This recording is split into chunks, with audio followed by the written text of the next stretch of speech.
Transformando o sofrimento em alegria. Siri Prembaba, parte 4, capítulo 18. Honrando o feminino e a Mãe Terra. Um estudante meu participou de uma conferência científica que reuniu algumas das mais brilhantes e instruídas mentes para discutir pesquisas realizadas sobre a realidade ambiental do nosso planeta. Chegaram à conclusão de que é impossível evitar os impactos causados pelo aquecimento global, pela crise da sustentabilidade e pelo uso inadequado dos recursos naturais. Portanto, resta a nós, seres humanos, encontrar maneiras de diminuir este impacto e, mais do que tudo, desenvolver maneiras de conviver com tais mudanças, sem cairmos na barbarie e na guerra. Podemos realizar essa meta trabalhando de duas formas, de fora para dentro e de dentro para fora. De fora para dentro é quando uma ação acontece no mundo externo para transformar o mundo interno. Estou me referindo às muitas frentes de trabalho atuando através de diversos projetos ligados à sustentabilidade. Esses projetos são importantes porque o ajudam no processo de reeducação do homem, dando a ele a informação necessária para a mudança. Muitas vezes o ser humano age com ignorância por causa do hábito. A informação pode ajudá-lo a rever esse hábito e redirecionar o seu movimento. Assim como a medicina alopática é necessária para estancar processos infecciosos, aumentando as condições do organismo para adquirir imunidade, essas atitudes e projetos são necessários para tratar os sintomas da doença. Mas é importante termos consciência de que estamos tratando somente o sintoma, até que tenhamos maturidade suficiente para enxergar a causa da doença. Portanto, não podemos nos iludir achando que basta o movimento de fora para dentro para resolver a questão. A ciência já pode resolver muitas questões que consideramos cruciais, como a geração de novas fontes de energia e a despoluição da água, que é um dos principais pontos para a sobrevivência neste mundo. Isso já está acontecendo e eu compreendo que é uma verdadeira emergência. Então, de fora para dentro, o caminho já foi encontrado por meio da tecnologia. Agora precisamos abrir o caminho que vai de dentro para fora. Para isso, pode ser de grande ajuda compreender a origem dessa questão dentro de nós, e a raiz interna dessa questão está no desrespeito ao sagrado feminino. Subtítulo: Os princípios masculino e feminino. Quando falo da união entre o masculino e o feminino, não estou me referindo ao relacionamento entre homem e mulher. Tudo que existe no universo nasce a partir da união dos princípios masculino e feminino. Esses princípios operam em toda a natureza e estão ocorrendo dentro de você a todo instante. O masculino constitui todo o impulso ativo de ação, já o feminino se expressa pela receptividade e aceitação. Os dois princípios se materializam no corpo feminino e no corpo masculino. Quando o masculino e o feminino se unem, é para trazer à luz a algo. Ocorre um processo criativo que é possível para partir dessa união. Na eletricidade, para que haja luz, o positivo e o negativo devem se encontrar. Isso também é verdadeiro na esfera da consciência. Para atingir certo estágio de desenvolvimento, o masculino e o feminino precisam se unir dentro de você. Podemos observar através da história que o ser humano tem distorcido esses princípios. Nos primórdios da humanidade, a supremacia física do corpo masculino sobre o feminino fez com que o homem tiranizasse a mulher. Isso gerou padrões de condicionamento que, em muitas sociedades, até hoje, são prevalecentes. A mulher já foi muito abusada e torturada neste planeta, mas ela tornou-se corresponsável por isso, pois acabou fazendo uso de circunstâncias para obter poder sobre o homem, tornando-se dependente dele. Trata-se de uma relação de codependência. O homem quer que a mulher esteja dependente porque, em muitos casos, ele pode exercer sua tirania sobre ela. E a mulher passou a gostar de estar nessa posição.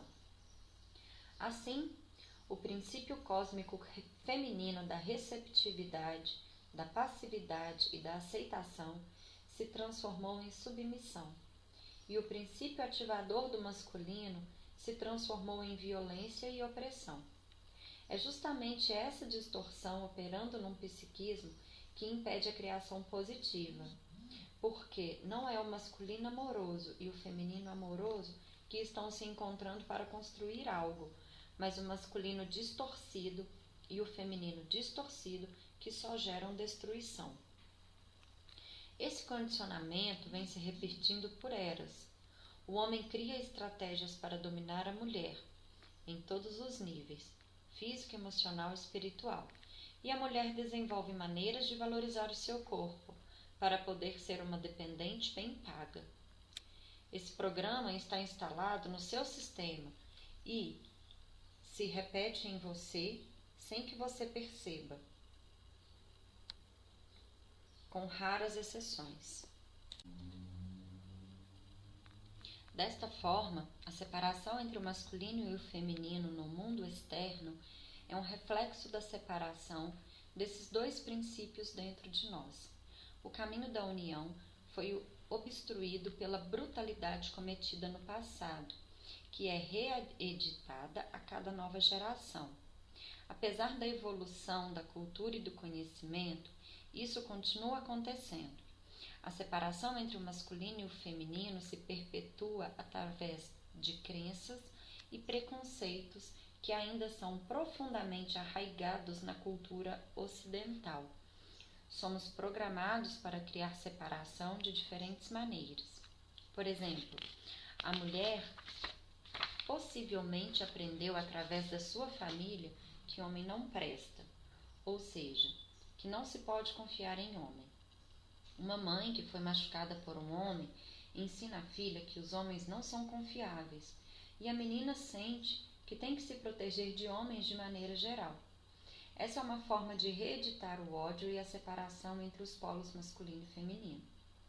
Se o descrédito da mãe em relação ao homem atinge um filho homem, o resultado muitas vezes é impotência. Quando adulto, o menino perderá a capacidade de reconhecer o próprio valor, sua própria força. Em outras palavras, ele é castrado. O que a mãe está dizendo na entrelinha é, abre aspas, você não vale nada, eu não confio em você, fecha aspas. Mas eu vejo que hoje isso está mudando. Pouco a pouco, as mulheres estão trabalhando pela sua independência e os homens estão conseguindo aceitar esta fragilidade, pois um dos sintomas da distorção do princípio masculino é justamente a negação da fragilidade. Subtítulo: Maltratando o corpo e a mãe natureza.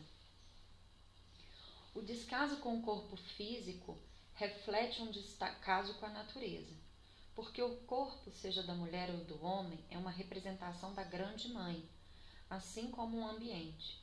Os rios que fluem em direção ao oceano são uma representação do rio interno que corre através das veias e artérias. A água é o sangue que corre até chegar ao coração, que é o oceano. O que você tem colocado para dentro do seu corpo? Com o que você tem alimentado seus rios? Plástico, metal, químicas diversas. Nós estamos constantemente poluindo os nossos rios internos com alimentos errados e com uma série de sentimentos negativos. Nós estamos envenenando o sangue, criando doenças e impedindo que as águas fluam livremente. O maior perigo neste processo destrutivo é a falta de consciência sobre as motivações que nos levam a destruir o corpo e o ambiente. Eu digo que, se você está agindo em oposição àquilo que sabe ser o melhor para você e para o planeta, é porque há um ódio inconsciente operando no sistema. perigo mora na falta de consciência. A ignorância impede que você admita sua responsabilidade neste processo.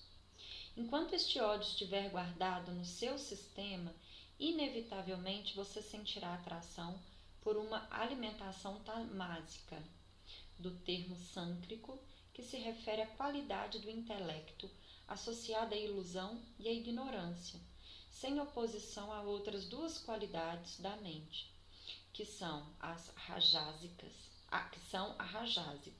ligada à movimentação e renovação, e a sátívica, referente à sabedoria e à consciência. Conectado inconscientemente com o ódio, você sentirá vontade de se entupir com comida morta, cheia de química, que alimente somente o amortecimento. Você faz isso para evitar entrar em contato com as emoções, porque sentir pode ser perigoso, ou descongelar-se, você pode sentir muito ódio ou muito amor, o que também não deixa de ser uma ameaça. Essa alimentação gera lixo dentro e fora. Nós chegamos ao ponto de não saber o que fazer com tanto lixo que produzimos, mas esses são apenas o resultado. A causa é o ódio. Quando falo desse assunto, não posso deixar de falar de um hábito que as pessoas costumam resistir bastante em abandonar: o hábito ocidental de comer carne, que hoje em dia avança em grande parte do Oriente e infelizmente até mesmo na Índia. Pode parecer forte o que eu vou dizer, mas comer carne é como devorar a própria mãe. Você coloca um temperinho para disfarçar, frita, assa, crava os garfos, morde e mastiga. Com isso você mata a mãe. Isso é algo muito sério, é um uso equivocado do poder. Enquanto houver matanças de animais, haverá fome. Essa é a principal causa da miséria neste planeta. É uma questão que está intimamente relacionada com a crise ambiental, não apenas no sentido simbólico e espiritual, mas no nível material, pois nossas florestas estão sendo devastadas para servir à criação de gado, que hoje em dia é um dos principais pilares da economia mundial. As vacas estão na bolsa de valores valendo milhões de dólares. Em alguns casos, uma só coxa de um animal pode valer muito dinheiro. Reafirmo, para que não reste dúvida, a principal causa da miséria neste planeta é a matança animal. Já estudei muito este assunto para chegar a esta conclusão, mas não quero que você acredite nisso. Sinto que você deve estudar para chegar às próprias respostas. Caso contrário, será somente o conhecimento emprestado. Estou querendo dizer mais especificamente que, num nível mais profundo, a matança de animais tem a ver com um não à mãe. Porque o corpo é a mãe, o corpo é uma manifestação do feminino. Daí deduzo que, em termos globais, a humanidade tem problemas sérios com a mãe. Há um grande ódio por ela. Uma coisa é falar da boca para fora eu te amo, mas então por que você devora sua mãe? Há uma incoerência que precisa ser identificada. Conforme vai expandindo a sua consciência, você começa a fazer essas relações e o conhecimento lhe é revelado. Você começa a ler a natureza. Esses são ensinamentos que me foram revelados durante meus retiros, quando vou à floresta estudar a natureza. Mas essas são as minhas conclusões que estou aqui partilhando com vocês.